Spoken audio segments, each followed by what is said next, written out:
வணக்க மக்களே, இன்னைக்கு நம்ம பேச போற டாபிக் பாத்தீங்கன்னா பட்டா. பட்டானா என்னன்னா one of the most important document for registration. இதை இஷ்யூ பண்றது யாருன்னா ரெவென்யூ டிபார்ட்மெண்ட். நம்ம பட்டாவை ஆன்லைன்ல ரெவென்யூ டிபார்ட்மெண்ட் வெப்சைட்ல இருந்து எப்ப வேணாலும் பதிவிறக்கம் பண்ணிக்கலாம். அந்த பட்டால என்னென்னலாம் மென்ஷன் பண்ணிருப்பாங்கன்னா, first revenue village, district, patta என்ன, யாரு பேர்ல அந்த பட்டா இருக்கு, அதோட சர்வே நம்பர் என்ன, அதோட எக்ஸ்டென்ட் என்ன, எல்லா டீட்டெயிலும் அந்த பட்டால இருக்கும். அப்படி இருக்கும்போது அது ரொம்ப முக்கியமான ஒரு டாக்குமெண்டா கருதப்படுது ரெஜிஸ்ட்ரேஷனுக்கு.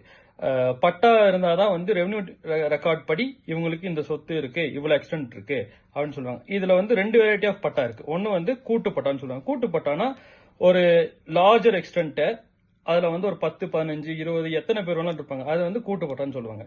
இன்னொன்னு சப்டிவிஷன் பண்ண பட்டா, அது தனி பட்டான்னு சொல்லுவாங்க. அந்த தனி பட்டால ஒருத்தரோட இண்டிவிஜுவலான அவங்களுக்கான செப்பரேட் சர்வே நம்பரை அதுல மென்ஷன் பண்ணியிருப்பாங்க. இதுக்கு பேர் தான் பட்டான்னு சொல்லுவாங்க. நன்றி.